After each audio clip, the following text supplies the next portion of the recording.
This is a Kentucky bluegrass lawn in early July. 2 weeks ago it was thick, green, and the envy of the street. Today it's brown, torn, and dying in patches the size of dinner plates. The homeowner didn't skip a single step in his routine. He rented the right machine. He used it correctly. He just used it on the wrong day on the calendar, and that one decision is what's now costing him an entire growing season. This is the story of the most damaging mistake in lawn care, not doing the job wrong, but doing the right job at exactly the wrong time. Dethatching has a reputation problem. Lawn forums talk about it like it's a once-a-year ritual, something you do every spring because that's just what responsible lawn owners do. That reputation is the whole problem. Because dethatching is not maintenance. It's surgery. And surgery performed on a patient who isn't strong enough to survive it doesn't heal anything. It just creates an open wound that gets infected. Let's start with what thatch actually is, because most of the mistakes that follow start with a misunderstanding right here. Thatch is the layer of dead and living organic material, stems, roots, crowns, that builds up between the soil surface and the green grass blades you mow every week. It is not grass clippings. Clippings break down fast and disappear into the soil within weeks.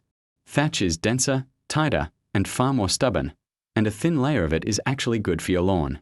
Up to about ½ an inch acts like a natural mulch. It moderates soil temperature, holds in some moisture, and cushions the crown of the plant from foot traffic and mower wheels. The trouble starts when that layer crosses the ½ inch mark.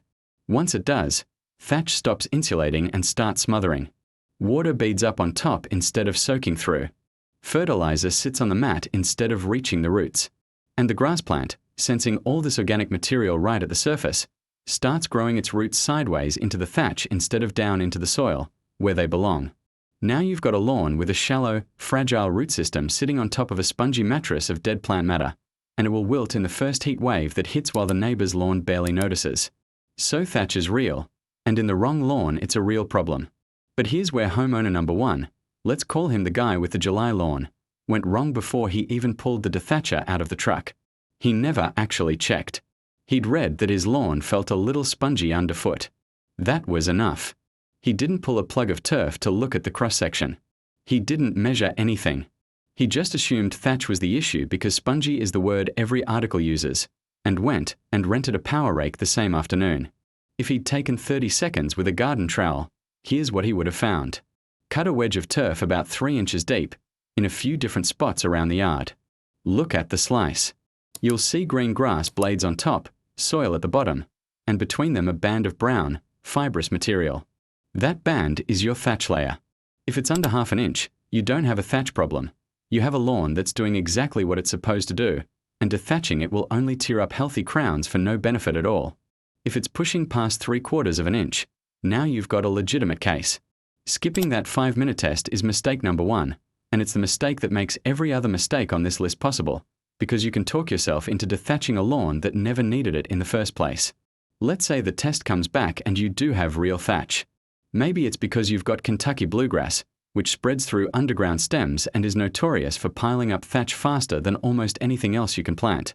Maybe it's heavy fertilizing that pushed too much top growth for the soil to break down.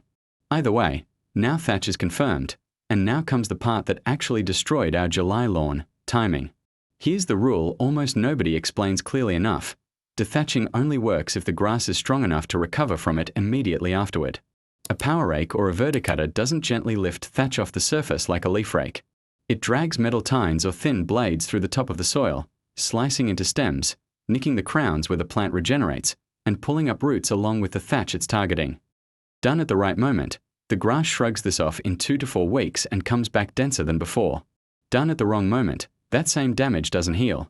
It just sits there as an open wound, and a damaged, exposed lawn is an invitation for weeds, fungus, and bare dirt that can take an entire season to fill back in. So what's the right moment?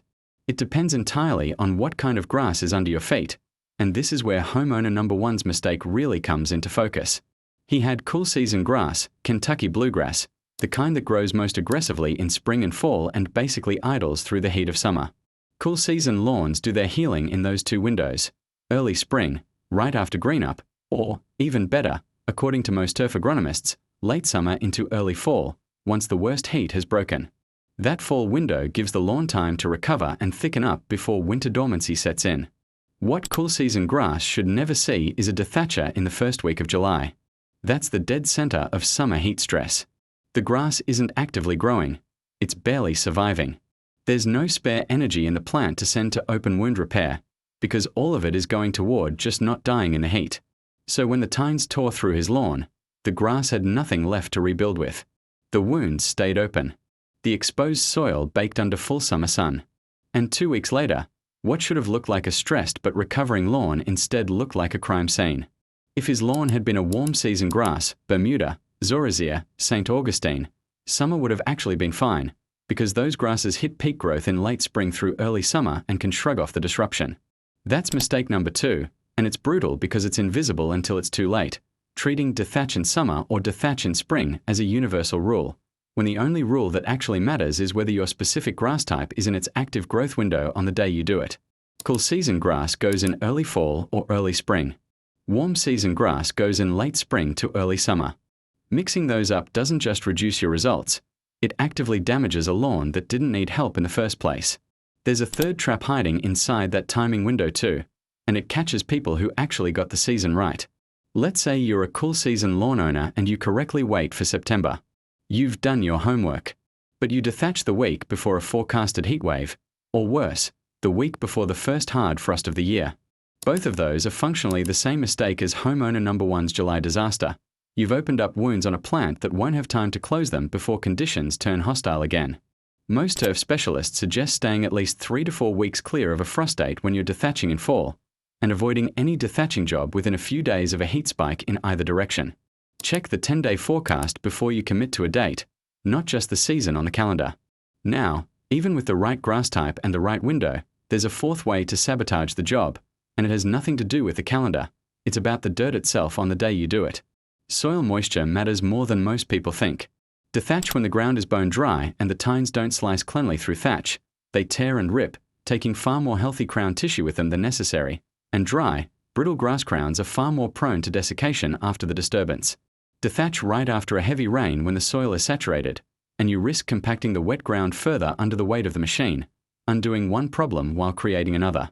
The sweet spot is soil that's lightly moist. Water the lawn the day before if it's been dry, but don't dethatch immediately after a downpour. It's a small detail, but it's the difference between tines that glide through cleanly and tines that shred. Here's where most lawn care content stops, but there's a fifth mistake that almost never gets mentioned, and it might be the most expensive one on this list because it's about money, not just turf health. Dethatching a lawn that didn't actually need dethatching at all, it needed aeration. These two jobs get lumped together constantly, and homeowners treat them as interchangeable spring chores. They are not the same problem, and they are definitely not the same fix. Dethatching solves an organic matter problem sitting on top of the soil.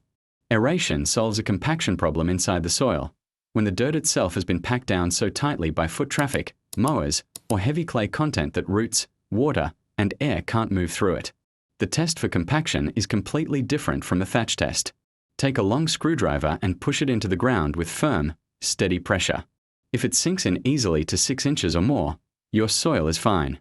If it stops hard at 2 or 3 inches, you've got compaction, not a thatch problem, and a power rake will do absolutely nothing to fix that. You'll have spent the money, stressed the grass, and solved nothing, because you fixed a problem you didn't actually have while ignoring the one you did. The two issues can coexist, and when they do, sequence matters. If a lawn has both heavy thatch and compacted soil underneath it, dethatch first, then aerate. Trying to aerate through a thick mat of thatch means the aerator cord just punches through dead organic material instead of pulling real plugs of soil, and you get a fraction of the benefit for the same rental fee. It's worth seeing the mirror image version of this mistake too, because it proves the rule isn't dethatch in fall or dethatch in spring, it's match the job to the grass. About 600 miles south of that Kentucky bluegrass lawn, a homeowner with a thick Zoysia lawn did everything by the cool season script. He'd read that fall is the safe season for dethatching, so he rented a verticutter in late October, right as the weather finally cooled off and felt comfortable to work in. From a comfort standpoint, it made sense. From a turf biology standpoint, it was almost the worst possible week he could have picked. Zoysia is a warm season grass. It doesn't share bluegrass's growth calendar at all. Through spring and summer it's thick, aggressive, and actively building new tissue, which, ironically, is also exactly why Zoysia is one of the most thatch-prone lawns you can own, since it spreads through above-ground stems that pile up organic matter faster than the soil can break it down. But by late October, zoysia is doing the opposite of growing. It's shutting down for winter, pulling energy back into its roots and crowns, preparing to go dormant and brown until spring. A dormant plant has no construction crew on site. There's no active growth to send to the wound site, no spare resources to rebuild torn crowns with, and no time left before frost locks the whole lawn down for months. His lawn went into winter looking exactly like the cool season lawn that got dethatched in July, shredded, thin, and exposed, except his didn't even get a full recovery window to patch things up. It sat that way under snow for months, and by the time spring green-up rolled around, what should have been routine winter dormancy was instead months of compounding stress on top of unhealed mechanical damage. He spent the following spring re-establishing bare patches that a quick check of his specific grass type would have flagged as the wrong season from the start. Same mistake as homeowner number 1, opposite calendar, identical lesson. The rule everyone half remembers, dethatch in fall, not summer, is true for some lawns and actively false for others, and the only way to know which one you've got is to identify your grass type before you touch a machine. Let's walk through what doing this correctly actually looks like, because the right process is almost as simple as the wrong one, it just respects the order of operations. First, confirm you actually have a thatch problem with the trowel test. 1/2 inch or less, leave it alone. Second, confirm your grass type and find its active growth window. Cool season in early spring or early fall, warm season in late spring to early summer. Third, check the 10-day forecast and avoid heat spikes or frost dates in either direction. Fourth, water lightly a day or two beforehand if the soil is dry, so the tines bite cleanly instead of tearing. Fifth, mow the lawn shorter than usual right before you start, roughly half its normal height, so the dethatcher's tines can actually reach the thatch layer instead of fighting through long grass first. And do not fertilize beforehand. A freshly fed lawn pushed into a stressful mechanical process is asking for more trouble, not less. Once you've actually run the dethatcher, the lawn is going to look genuinely awful for a few days. This is normal, and it trips people up because it looks like the disaster scenario even when it isn't. Thatch debris will be scattered everywhere, grass blades will look shredded, and bare soil will be visible in patches. The difference between this and our July catastrophe is recovery speed. Rake up all the loosened thatch the same day so it doesn't smother the surface further, then water the lawn thoroughly. If the timing was right, you'll start seeing new growth filling in within 2 to 4 weeks. This is also, conveniently, the best possible moment to overseed, because dethatching has just done half the work for you. It's opened the soil surface and created the exact kind of seed-to-soil contact that grass seed struggles to get when it's dropped onto an undisturbed lawn. Cool season lawns dethatched and seeded together in early fall recover remarkably well, because both processes are riding the same wave of the grass's natural growth cycle instead of fighting against it. Go back to our July lawn one more time. None of what happened to it was unfixable in the long run. Cool season grass is tough, and most lawns do eventually bounce back from badly timed dethatching. But eventually meant an entire summer of bare patches, weed seeds finding open soil with no competition, and a homeowner spending money on overseeding and starter fertilizer in September just to repair the mess that a 5-minute trowel test and a glance at the calendar would have prevented entirely. It's also worth understanding why thatch builds up in the first place, because the people most likely to need this video are often the people accidentally causing their own problem every single week. Over-fertilizing with high nitrogen products pushes grass to grow fast on top, faster than soil microbes underground can break down the old material being replaced. Overwatering does something similar. Frequent shallow watering keeps the top few inches of soil constantly damp, which slows down the very organisms that decompose thatch, while also encouraging grass roots to stay lazy and shallow instead of stretching down to find moisture on their own.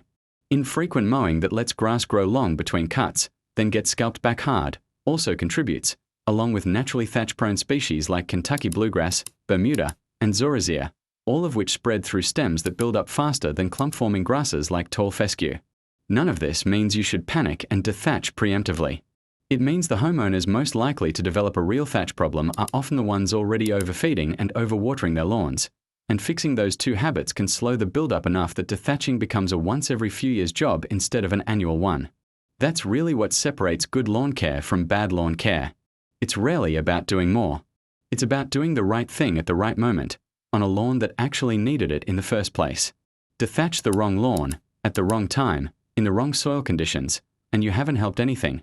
You've just paid money to set your own grass back a full season. Check the thatch first. Know your grass type. Watch the calendar and the forecast, not just the season. Get those 3 things right, and dethatching does exactly what it's supposed to do. Open the door for everything else, the fertilizer, the seed, the water, to actually reach the roots that have been waiting for it.